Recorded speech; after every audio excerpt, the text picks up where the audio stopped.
ম্যাচের শেষ বাঁশি বাজল, সঙ্গে সঙ্গেই শেষ হয়ে গেল এক বর্ণাঢ্য বিশ্বকাপ অধ্যায়। নাটকীয় লড়াইয়ে যোগ করা সময়ে মিকেল মেরিনোর গোলে স্পেনের কাছে হেরে বিদায় নিল পর্তুগাল। 6টি বিশ্বকাপ খেলেও পর্তুগিজ কিংবদন্তি রোনালদোর বিশ্বকাপ ট্রফি মরীচিকা হয়েই থাকল।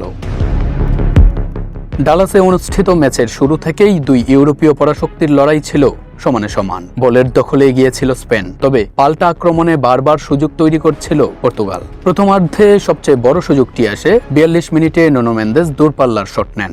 বলটি ক্রসবারে আঘাত করে ফিরে আসে।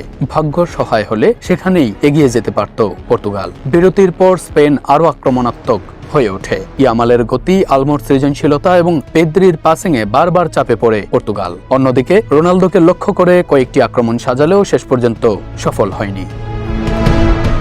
সময় যত গড়াচ্ছিল ম্যাচ ততই অতিরিক্ত সময়ের দিকে এগোচ্ছিল। যোগ করা সময়ে ফেরান তোরেসের দুর্দান্ত থ্রু পাস থেকে মিকেল মেরিনোর নিখুঁত শট পরাস্ত করে ডিয়েগো কস্তাকে। মুহূর্তেই উল্লাসে ফেটে পড়ে স্পেন শিবির, আর স্তব্ধ হয়ে যায় পর্তুগালের সমর্থকেরা।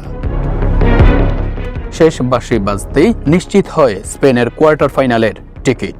ম্যাচের আগেই রোনালদো ঘোষণা দিয়েছিলেন এটি তার শেষ বিশ্বকাপ। তবুও বিদায়টা নিঃসন্দেহে বেদনাদায়ক। শেষ মুহূর্তের এক গোল কেড়ে নিল বিশ্বকাপ জয়ের শেষ স্বপ্নটুকু। ক্যামেরার লেন্স তখন ক্রিস্টিয়ানো রোনালদোর উপর। হতাশা ও বিষণ্ণতায় ভরা চোখ দুটি চেষ্টা করছে কান্না আটকানোর, কিন্তু কতক্ষণ আর পারা যায়। রোনালদো মাঠে তখন এক নির্জন বিচ্ছিন্ন দ্বীপ। পর্তুগালের জার্সিতে রোনালদো 232টি আন্তর্জাতিক ম্যাচ খেলেছেন, করেছেন রেকর্ড 146 গোল। তার নেতৃত্বেই 2016 সালে প্রথমবার ইউরোপীয় চ্যাম্পিয়নশিপ জেতে পর্তুগাল। এছাড়াও 2019 ও 2025 সালে উয়েফা নেশনস লিগ জয়ের অন্যতম প্রধান নায়ক তিনি।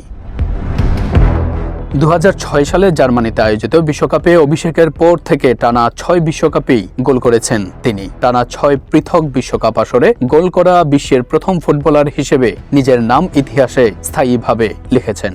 অশ্রুসিক্ত বিদায়ে শেষ হলো ক্রিস্টিয়ানো রোনালদোর বিশ্বকাপ অধ্যায়। ফুটবল রোনালদোকে দিয়েছে অসংখ্য শিরোপা, রেকর্ড এবং ব্যক্তিগত সম্মান। তবুও অপূর্ণই থেকে গেল বিশ্বকাপ ট্রফি জয় এবং বিশ্বকাপ মঞ্চে লিওনেল মেসির বিপক্ষে স্মরণীয় দ্বৈরথ।